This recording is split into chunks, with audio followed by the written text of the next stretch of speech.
আজকে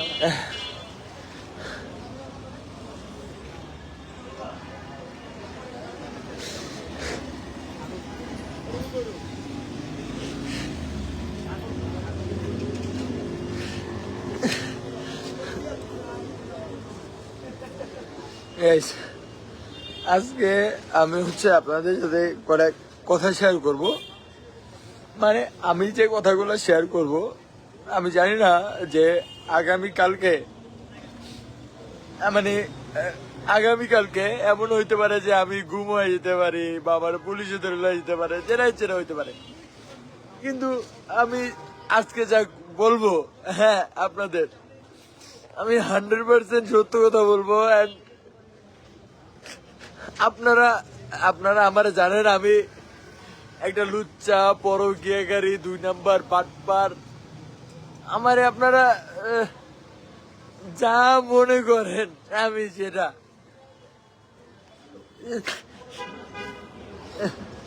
কিন্তু আমি আজকে আপনাদের যেটা বলবো, আমি যদি একটা কথা মিথ্যা কথা বলে থাকি, মানে এখন আমি আপনাদের যা বলবো, আমি যদি এর ভিতরে একটা কথা মিথ্যা বলে থাকি, তাইলে মানে যে লোক বলবে যে আমি মিথ্যা বলছি, সে যেন তার সন্তানের মাথায় হাত দিয়া এসে লাইভ এসে বলতে পারে যে রাজা মিথ্যা বলছে। মানে আমি এখন আপনাদের যা বলবো, সেটা যদি আমি একটা কথা মিথ্যা কথা কয়ে থাকি, কেউ যেন তার সন্তানের মাথায় হাত দিয়া লাইভ এসে বলে যে রাজা মিথ্যা বলছে। ঠিক আছে? আমার ছোটকাল থেকে আমার যখন ছোট ছিলাম, তখন আমার মা চলে যায়, আমার মা আরেক জায়গায় চলে যায়। এরপর অনেক কষ্টে আমি বড় হয়েছি, ফুবুদের লাত্তি উষ্টা খায়া এরপর আমি বড় হয়েছি। ঠিক আছে? তো ফুবুদের লাত্তি উষ্টা খায় আমি বড় হয়েছি, ভালো কথা, সমস্যা নাই। লাত্তি উষ্টা খাই, চা খাই, অনেক বড় স্টোরি, আমি এটা আপনাদের বলবো না বা অন্য সময় বলবো। কিন্তু তারা আমাদের বড় করছে। আমার মা জোরকাল বেলা চলে গেছে। এরপর আমি বিয়ে করলাম, আমার লাইফে আমার প্রথম বউ, আপনারা সবাই চিনেন, যাকে আমি ছোট থেকে মানুষ করছি, এক কথায় আমি ছোট থেকে বড় করছি, আমার বউ। আমি একটা লুচ্চা, আমি 2 নাম্বার, আমি বাটপার, আমি পরকীয়াকারী। আমারে কত কিছু না বানাইছে তারা, তাই না? আচ্ছা ঠিক আছে, আমি সব মানছি, আমি পরকীয়াকারী, 2 নাম্বার, বাটপার, চিটার, ঠিক আছে, আমি সব মানছি গাইস, আমি এতদিন সব মানছি, কিন্তু আমি আর পারতাছি না, আমি 2 নাম্বার, বাটপার, পরকীয়াকারী, আপনারা যা যা বলেন আমি সব। আমি বাংলা ছবির নায়ক আছে না, বাংলা ছবির নায়কের মতো সব মাইনা নিছি, আমি সব মাইনা নিছি। আমি পরকীয়াকারী, আমি বাটপার, আমি 2 নাম্বার।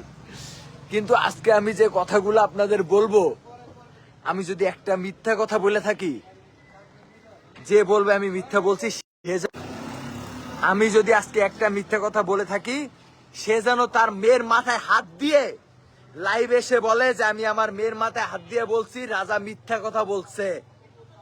হ্যাঁ, সে যদি মুসলমানের বাচ্চা হয়ে থাকে, সে যেন বলে যে আমি মুসলমানের বাচ্চা, কোরআন শরীফ ছুঁয়া বলতাছি রাজা মিথ্যা বলছে। যদি বলে রাজা মিথ্যা বলছে, আমি রাজা কথা দিলাম আমি আমার জীবন শেষ করে ফেলবো। সে যদি কোরআন শরীফের মাথায়, কোরআন শরীফ ছুঁয়া কথা বলতে পারে, আমার মেয়ে রানিয়া তার মাথায় হাত দিয়ে যদি কথা বলতে পারে, নাম্বার 1, সর্বপ্রথম আমি আমার বাবা মার সাথে সংযোগ বিচ্ছিন্ন করি।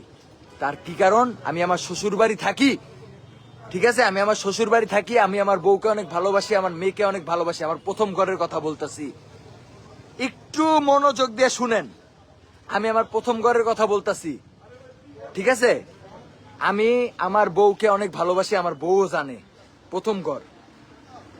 আমি অনেক কষ্ট করছি তাদের জন্য, দিনরাত পরিশ্রম করছি, গেমার, সারা রাত জায়গা গেমিং করছি যেন টাকা বেশি আসে, দিনের বেলা ব্লগ করছি, রিলস করছি। হ্যাঁ, এবার আমি কি করলাম, আর বউ হঠাৎ করে বলতেছে তার পড়ালেখা করার ইচ্ছা। শোনো একটা কথা বলি, তোমার উদ্দেশ্যে বলতাছি, আমার প্রথম বউ যারা আমি অনেক ভালোবাসছি তার উদ্দেশ্যে বলতাছি, প্লিজ মানুষের সামনে এত ভালো হওয়ার দরকার নাই। আমার কথাগুলো একটু মনোযোগ দিয়ে শুনো। আজকের এই লাইভটা করার পরে হয়তো আমার অনেক থ্রেড হতে পারে, হতে পারে আমি গুম হয়ে যেতে পারি, হতে পারে আমার পুলিশে ধরে নিয়ে যেতে পারে। আমি আর ভয় পাই না ভাই, এই জীবন আর ভয় পাই না। আমি মরে যাই, আমি আর ভয় পাই না, আর ভয় পাই না। আমি অনেক ভয় পাইছি, আর ভয় পাই না। অনেক ভয় পাই, অনেক চুপ ছিলাম। আমি আর ভয় পাই না। আজকে আমি সব সত্যি কথা কমু। কি লেগে জানেন? আমার দ্বিতীয় বউ আমার ছেড়ে গেছে গা। কেন গেছে বলতাছি। আমি কি করলাম, দিন রাত 24 ঘন্টা কষ্ট করতাম তার জন্য, সকাল বিকাল 24 ঘন্টা কষ্ট করতাম। হঠাৎ করে তাকে স্কুলে ভর্তি করলাম। School Kamarpara school and college. আমি যদি মিথ্যা কথা বলে থাকি, আপনারা কামারপাড়া স্কুল অ্যান্ড কলেজ উত্তরায় অবস্থিত সেই স্কুলের স্যারের নাম হচ্ছে মজিবর স্যার। সেই মজিবর স্যারের কাছ থেকে খোঁজ খবর নিবেন। Kamarpara Uttara Kamarpara school and college Mujibur sir, সেই মজিবর স্যারের কাছ থেকে খোঁজ খবর নিবেন, সব সত্য জানতে পারবেন। আমি তাকে স্কুলে ভর্তি করলাম। স্কুলে ভর্তি করার পরে কি হলো জানেন? একদিন আমরা বসুন্ধরা সিটিতে একটা গোল্ডের দোকান, মানে স্বর্ণের দোকানের প্রমোশনে গেছি। তো আমি তাকে স্কুলে ভর্তি করছি। সে প্রত্যেকদিন স্কুলে যাইতো, কোচিং এ যেত। আর আমি ভাবলাম যে সে যেহেতু স্কুলে ভর্তি করলাম, তাহলে মানে এই ভিডিওর পরে হইতে পারে আমার অনেক হুমকি নামকি হইতে পারে, আমি গায়েব হয়ে যেতে পারি।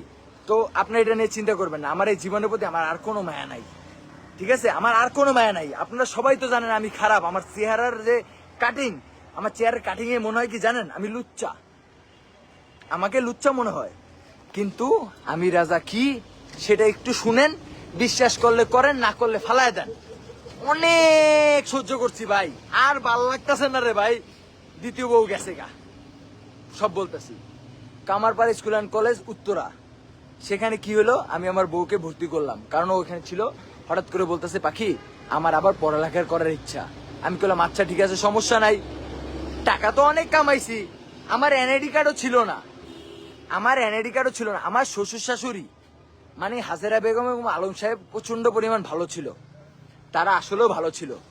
বেশিরভাগ হাজেরা বেগম, তিনি অনেক ভালো ছিল, মানে আমার শাশুড়ি, তিনি আমার অনেক ভালোবাসতো। একবারে মায়ের ভালোবাসা দিছে, আমি সারা জীবন মনে রাখবো। আমার সম্বন্ধী যে ছিল রাসেল, ওটা আমার কলজার টুকরা ছিল। মানে আমার একটা হাত কাটলামু, কিন্তু তার কোনো ক্ষতি আমি চাবো না।